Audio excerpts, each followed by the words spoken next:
Halo semuanya, kembali lagi di Scary Stories. Nah, bagi kamu para penggemar karya James Wan, di September ini, dia kembali mengeluarkan sebuah film horor yang gak kalah seru dengan seri Conjuring-nya. Film ini sendiri menceritakan tentang seorang wanita yang mulai mendapat penglihatan tentang orang-orang yang dibunuh secara ganas. Bukan sekedar khayalan, namun pembunuhan itu adalah kenyataan dan masih berhubungan dengan dirinya. Apa yang terjadi, dan siapa yang melakukan pembunuhan ganas tersebut? Yuk langsung kita bahas aja. Ini dia alur cerita Malignant 2021 selengkapnya.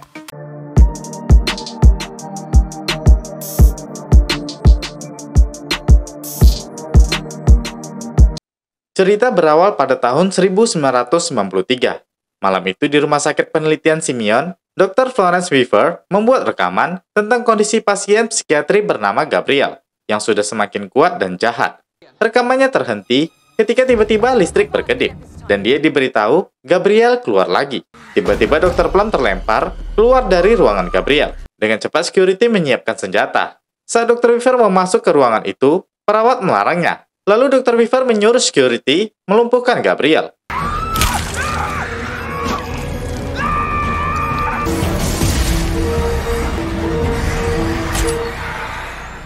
Dr. Weaver berhasil melumpuhkan Gabriel dengan tembakan senapan. Lalu masuk ke dalam, dia melihat beberapa staf rumah sakit sudah tewas, dibunuh Gabriel. Dia menyuruh security mengikat Gabriel ke kursi. Dr. Weaver memarahi Gabriel. Dr. Weaver dan Dr. Fields terkejut saat tahu Gabriel bicara dan menyiarkan pikirannya. Dr. Weaver bilang, sudah saatnya mereka memotong kanker itu. Sekarang kita berada ke masa kini. Tepatnya 27 tahun kemudian di Seattle, Madison Lake atau Maddie yang sedang hamil, pulang ke rumah lebih awal setelah bekerja. Dia naik ke kamarnya di atas dan melihat suaminya Derek Mitchell sedang menonton TV. Derek mengira dia lembur, tapi Maddie bilang dia merasa perutnya sakit. Maddie mematikan TV karena butuh istirahat, dan hal itu membuat Derek kesal. Dia bilang, berapa kali lagi anaknya harus mati dalam tubuh Maddie? Maddie menyuruhnya berhenti, tapi malah Derek semakin kesal. Dia menyentuh perut Maddie, tapi Maddie mendorongnya. Derek meminta maaf, lalu pergi mengambil es. Maddie yang kesakitan bangkit dan mengunci kamarnya. Dia bersandar di pintu dan menyentuh kepalanya yang berdarah. Derek menggedor pintunya. Dia minta maaf, karena tidak bisa kendalikan diri. Dia bilang dia akan berusaha berhenti minum demi bayinya dan Maddie. Tapi Maddie diam saja dan menangis. Setelah itu, Maddie ketiduran dan dia bermimpi.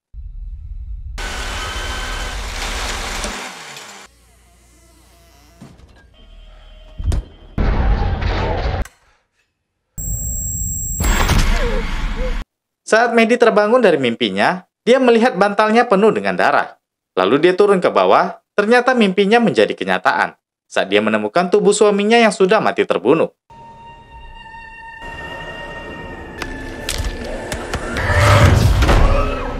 Maddie lari ke atas, sembunyi di kamar bayi, dan menahan pintu dari dalam. Setelah peristiwa menakutkan itu, Detektif Kekoa Shaw dan Detektif Regina Moss tiba di TKP jam 4 subuh. Officer Lee yang sudah tiba lebih dulu menjelaskan telah terjadi penyerangan di rumah. Polisi mendapat telepon dari tetangga yang mendengar jeritan dan dari pemeriksaan tidak ditemukan tanda masuk dengan paksa. Maggie yang ditemukan tidak sadarkan diri di kamar bayi juga sudah diantar ke rumah sakit. Sementara di rumah sakit, Maddie sudah sadar. Adiknya Sydney Lake di situ menjaganya. Maddie bertanya, di mana Derek? Untuk mengingatkan kakaknya, adiknya menjelaskan Derek tewas dalam penyerangan itu. Maddie menangis, dan saat itu dia sadar telah kehilangan bayinya. Sydney bilang, dokter tidak bisa selamatkan bayinya. Mendengar berita itu, Maddie menjadi histeris. 2 hari kemudian, pagi itu Kekoa datang ke rumah sakit untuk menginterogasi Maddie. Saat itu, Sydney datang dari tempat kerjanya dan memperkenalkan dirinya pada Kekoa. Dia menjelaskan kondisi Maddie yang masih terpukul selama 2 hari itu. Lalu Kekoa tanya pada Sydney, apakah dia tahu seseorang yang ingin melukai kakaknya atau suaminya karena tidak ada tanda masuk dengan paksa? Mungkin itu orang yang punya akses masuk. Tapi Sydney bilang dia tidak tahu, karena Derek selalu menjauhkan mereka. Kekoa minta Sydney menghubungi dia kalau ada info lain, dan dia pun pergi.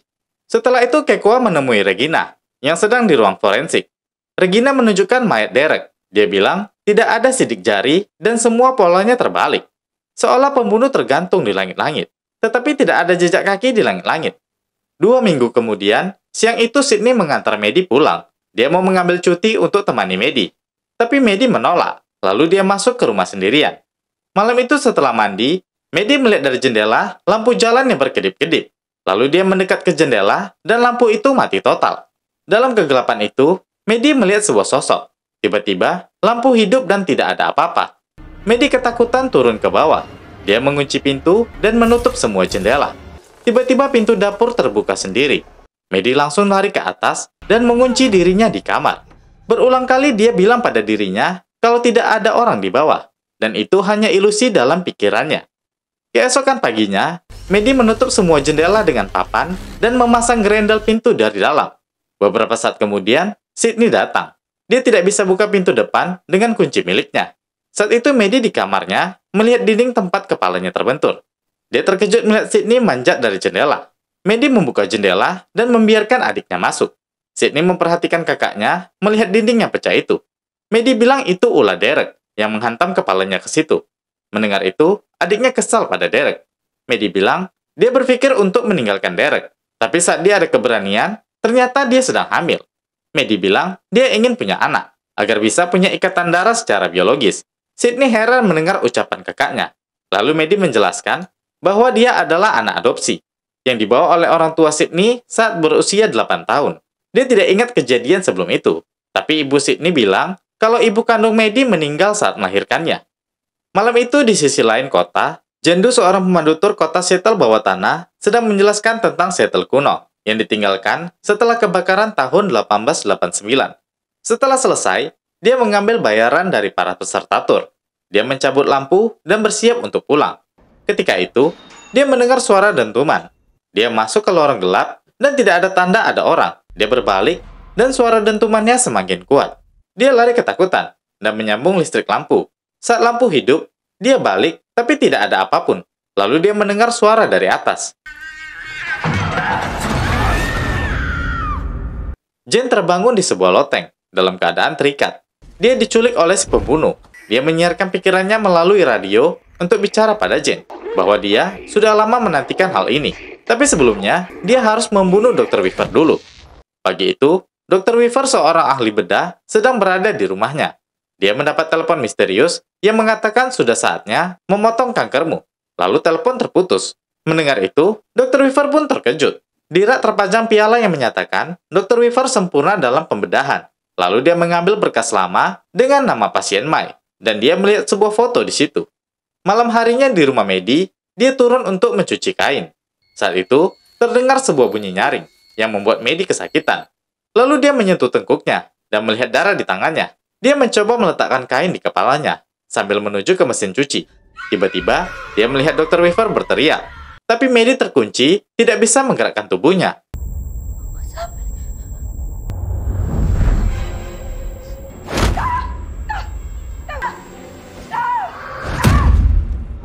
Maddie melihat si pembunuh di rumah Dr. Weaver. Saat itu, dia menyerang sang dokter. Dr. Weaver berusaha untuk menyelamatkan diri. Gabriel mengambil piala untuk dijadikan senjata.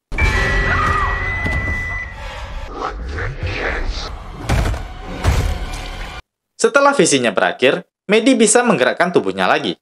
Kepalanya terasa sakit, dan masih terasa berdarah saat dia menyentuhnya. Di sisi lain, Kekoa dan Regina tiba di kediaman Dr. Weaver. Winnie memberi laporan forensik kalau korban dibunuh dengan pialanya. Tapi piala di bagian atasnya sudah hilang, dan diduga pembunuhnya sama dengan kasus sebelumnya. Kekoa masuk ke ruang kerja dokter, dan menemukan sebuah foto gadis kecil dengan tulisan pasien Mai tahun 92. Kekoa menyuruh petugas bawa semua dokumen ke kantor. Gabriel kembali ke loteng tempat sembunyinya. Dia membawa bagian atas piala yang berbentuk pisau dan merubahnya menjadi senjata yang tajam. Saat itu, Jane masih diikat di situ. Dia meronta mencoba memutuskan tali. Sedangkan Maddie yang berada di rumahnya, berita menyiarkan kasus pembunuhan Dr. Weaver. Maddie histeris. Dia bilang pada Sydney tentang visinya tadi, dan pelakunya adalah pria yang menyerangnya waktu itu. Maddie melihat pria itu membunuh Dr. Weaver di rumahnya, seolah dirinya ada di dua tempat saat bersamaan. Malam itu, Kekoa dan Regina lembur di kantor polisi, sedang membaca dokumen pasien Dr. Weaver. Lalu Regina yang sudah tidak sanggup, pulang lebih dahulu. Setelah itu, Kekoa memberikan foto gadis kecil, yang dia temukan tadi kepada Bosco ahli sketsa. Dia meminta foto itu dituakan 30 tahun. Hujan turun malam itu. Saat itu, Dr. Victor Field sedang berbicara di telepon dengan rekannya John Gregory. Mereka membahas kematian Dr. Weaver. Lalu telepon terputus. Saat Victor berbalik, dia melihat jendela apartemennya terbuka. Dan ada jejak genangan air sampai ke ruang ganti yang tiba-tiba lampunya padam. John mengambil kain untuk mengeringkan air itu, lalu mematikan lampu dan menutup jendelanya. Victor pun bersiap untuk tidur. Sementara itu, Maddie yang sedang tidur di kamarnya bermimpi lagi dan kali ini dia melihat Victor yang sedang tidur di sampingnya. Seperti sebelumnya, Maddie pun tidak bisa bergerak.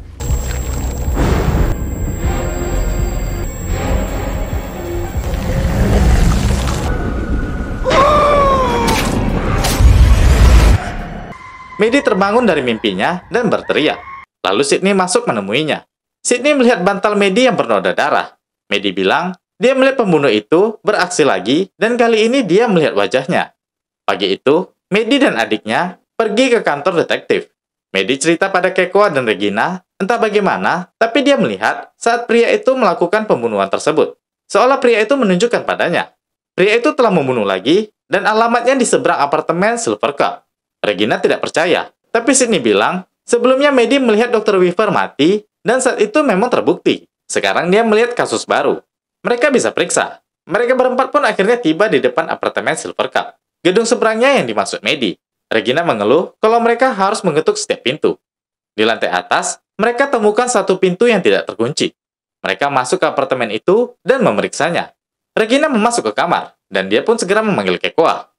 Kay!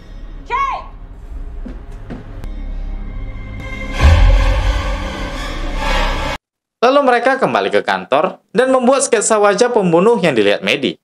Saat Maddie pergi ke toilet, tiba-tiba lampu berkedip-kedip. Lalu ada nomor yang tidak dikenal menghubunginya. Maddie menjawabnya. Si pembunuh menyebut dirinya sebagai Emily. Dia bilang, Maddie tahu siapa dia. Dulu Maddie dipaksa untuk percaya kalau dia tidak ada, dan hanya sebuah suara dalam kepalanya. Dan sekarang, pembunuh itu bilang, dia ingin balas dendam, membunuh orang-orang itu satu persatu. Dengan spontan Maddie menyebutnya Gabriel. Dia adalah teman imajinasi Maddie di masa kecil. Setelah itu, Maddie langsung berpamitan pada detektif yang disusul Sydney. Setelah kepergian Maddie, Kekoa melihat Bosco dan bertanya soal foto yang dia tuakan. Yang dibilang Bosco sudah dia letakkan di meja Kekoa. Ternyata, dia adalah Madison di masa kecil. Dalam perjalanan, Maddie cerita pada Sydney tentang telepon dari pembunuh yang bernama Gabriel, seseorang dari masa lalunya, di satu masa yang tidak bisa diingat Maddie. Mereka pergi ke rumah orang tua Sydney. Maddie bertanya pada ibu angkatnya Jenny Lake, pada saat dia diadopsi, apakah dia punya saudara? Tapi Jenny bilang tidak ada. Lalu Maddie tanya siapa Gabriel. Dan wajah ibunya langsung berubah ketakutan. Ibunya langsung mengajak mereka memutar kaset video. Saat ulang tahun Maddie yang ke-9 dan hari Natal. Di video itu, terlihat Maddie bicara sendiri setelah meniup lilinnya. Dia bilang sedang bicara dengan Gabriel. Ibunya mempercepat video itu. Di saat itu malam Natal. Dan Jenny sedang mengandung Sydney. Ayahnya Frank Lake melihatnya berbicara di telepon mainan. Gabriel berusaha mempengaruhi Maddie untuk melukai bayi yang dikandung ibunya. Jenny menghentikan video. Dia bilang, semua percakapan Maddie dengan Gabriel membuat mereka dulu ketakutan. Sementara hari sudah malam, detektif Kekoa masih di kantornya. Dia menemukan sebuah pendrive milik Dr. Weaver dengan label E-May. Dia membuka berkas Simeon dan memutar jurnal harian Emily May. Dr. Weaver menjelaskan, sudah 7 tahun sejak mereka merawat Emily, dan belakangan, Emily menunjukkan tanda psikosis mental. Lalu Dr. Weaver meminta Dr. John Gregory dan Dr. Victor Field untuk membantunya dalam perawatan Emily. Kekoa melihat foto ketiga dokter itu. 2 di antaranya sudah tewas. Kekoa tahu target selanjutnya Dr. Gregory. Saat itu, Maddie berada di toilet rumahnya, dan dia mendapat visi lagi. Kekoa bersama polisi sampai di rumah Gregory. Dia memeriksa rumah itu, lalu masuk ke kamar mandi. Seattle PD!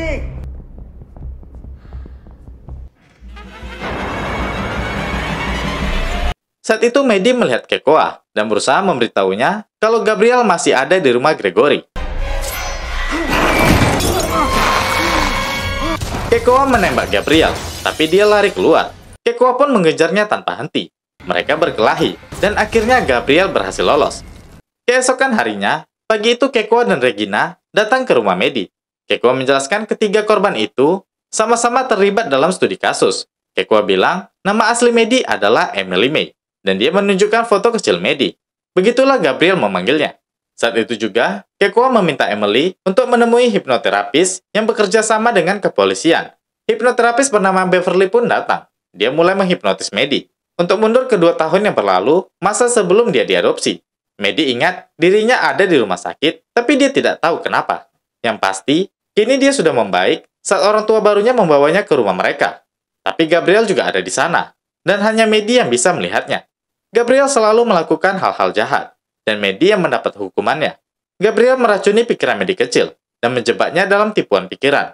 Gabriel mau Maddie membunuh adiknya yang belum lahir, tapi Maddie mampu menghentikan dirinya sendiri. Tiba-tiba, Maddie menjadi sangat histeris. Dia berteriak-teriak. Kekoa menyuruh Beverly kembalikan Maddie ke masa sekarang. Setelah Maddie sadar, dia bilang kalau Gabriel mau melukai bayinya. Karena dia tahu kalau bayi itu lahir, maka Maddie tidak butuh Gabriel lagi. Dan itu benar. Gabriel menjadi ingatan yang hilang, terkubur jauh dalam kepalanya sampai sekarang. Maddie bilang kalau pembunuhnya adalah Gabriel, teman imajinasinya. Saat itu di loteng, Jane berhasil melepaskan dirinya dari tali yang mengikatnya. Lalu dia mencari jalan keluar dari loteng.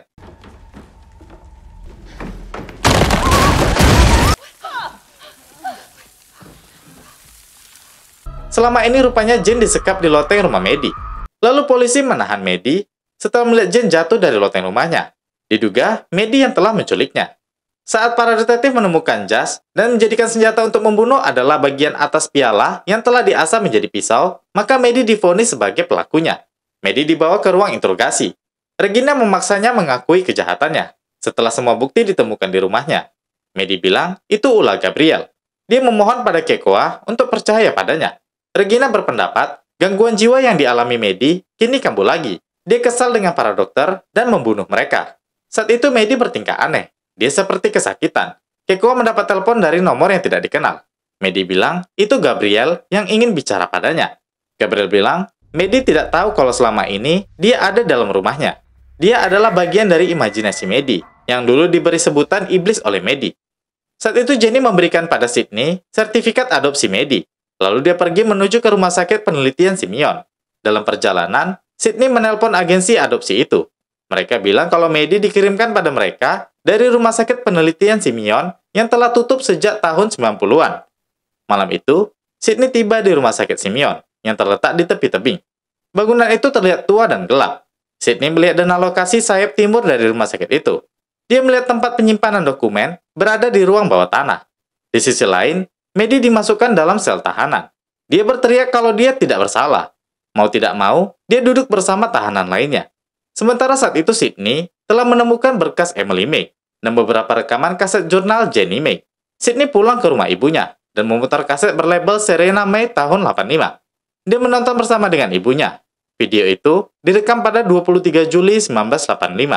Saat Dr. Weaver bicara pada Serena May yang berusia 15 tahun saat itu, dia telah diperkosa dan hamil hingga dia melahirkan. Lalu menyerahkan bayinya bernama Emily May ke rumah sakit penelitian Simeon. Di sisi lain, Kekoa mengunjungi Jane, yang masih dalam keadaan koma. Dia dirawat di rumah sakit setelah dia jatuh. Regina datang dan memberikan berkas tentang detail Jane.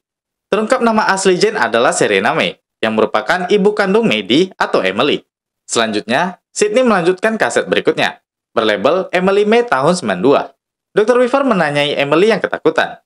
Dia bilang dia telah membius Gabriel karena ingin bicara berdua dengan Emily. Mereka membahas kenapa sikap Emily mulai agresif belakangan itu. Yang dijawab Emily karena Gabriel menyuruhnya melakukan hal-hal yang jahat untuk melukai orang.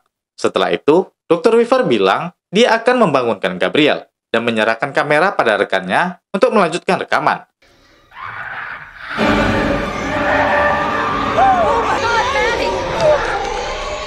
Dr. Weaver menjelaskan apa sebenarnya Gabriel.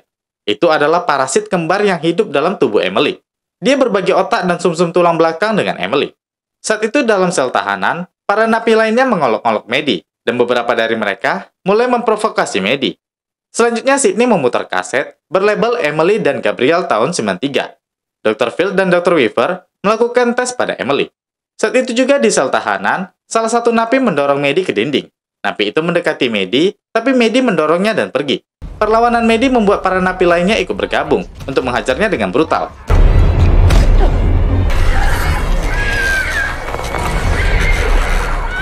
Tiba-tiba listrik korslet di sel itu, dan Emily mulai kejang-kejang.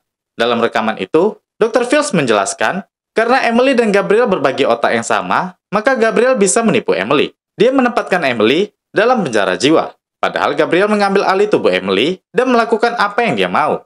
Dr. Weaver membedah kepala Emily untuk memotong tumor parasit itu, lalu menjahit kembali Gabriel ke otaknya. Gabriel mengambil alih tubuh Maddie, lalu menyerang napi-napi itu satu persatu dalam posisi tubuh terbalik.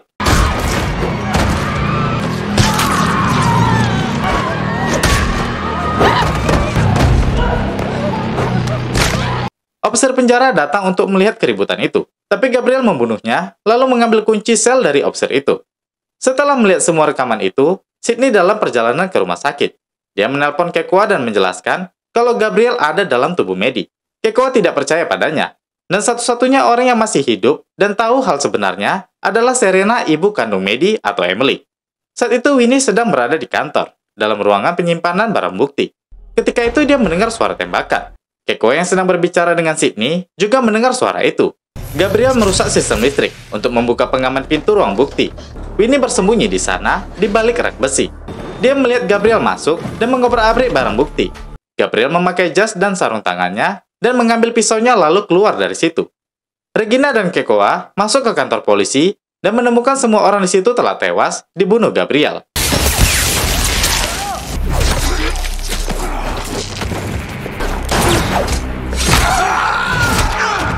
Kekoa dan Regina mencoba untuk melawan penyerangan Gabriel, yang membunuh semua officer polisi.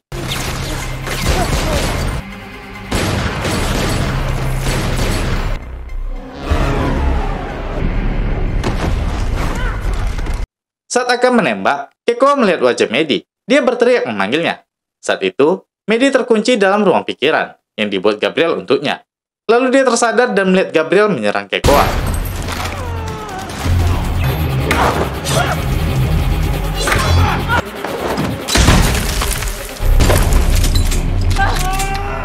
Regina dan Kekoa terluka. Mereka mencoba keluar dari situ, tapi gagal setelah dilempar kursi oleh Gabriel. Dan Gabriel keluar dari sana, meninggalkan Regina dan Kekoa. Saat itu, Winnie keluar dari persembunyiannya. Dia melihat Regina sekarat, juga Kekoa. Lalu dia menghubungi tim medis. Kekoa bilang kalau Gabriel pasti mendatangi ibunya. Dia pun pergi ke rumah sakit sendiri. Sydney tiba di rumah sakit, tapi petugas jaga melarangnya masuk tanpa izin dari detektif Shaw. Tiba-tiba petugas itu memegang dadanya. Dia kesakitan. Alat pacu jantungnya terbakar.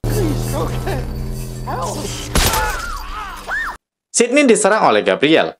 Madison melihat itu, tapi dia tidak bisa bergerak. Gabriel mau membunuh Sydney, karena Maddie lebih memilihnya dibanding Gabriel. Waktu itu, Serena sadar dari komanya. Dia meminta maaf pada Gabriel karena dia putranya, dan harusnya dia tidak menyerahkannya saat itu, dan menyayanginya apapun bentuk dirinya. Mendengar itu, Gabriel teralihkan. Lalu Kekoa menembaknya, tapi Sydney melarangnya, karena pelurunya juga akan melukai Maddie. Kemudian Gabriel melempar pisaunya dan mengenai Kekoa. Sydney mengambil pistol dan mengarahkan pada Gabriel.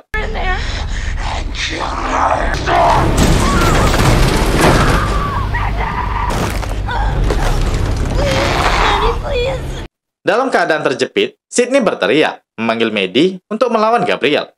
Sydney memberitahu Maddie bahwa Gabriel lah yang membunuh bayi-bayinya. Maddie merasa marah. Dia berusaha menggerakkan tangannya dan mengambil kembali kendali atas tubuhnya. Maddie menciptakan tipuan pikiran untuk menipu Gabriel sama seperti yang dilakukan Gabriel selama ini.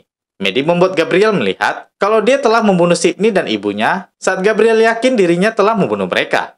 Setelah itu, Maddie mengurungnya dalam Mindscape. Itu sudah berakhir. Maddie mengambil alih kendali penuh untuk tubuh dan pikirannya, dan meninggalkan Gabriel dalam dunia yang dia ciptakan untuknya. Setelah kembali ke realita, Maddie mengangkat ranjang yang menjepit Sydney dengan kekuatannya. Serena melihat kedua kakak adik itu berpelukan. Maddie bilang, sedara atau tidak, Sydney akan selamanya tetap adiknya, dan akan selalu sayang padanya. Cerita pun berakhir di sini, guys. Nah, itu tadi alur cerita Malignant selengkapnya. Jarang-jarang terjadi kasus seperti ini ya, guys.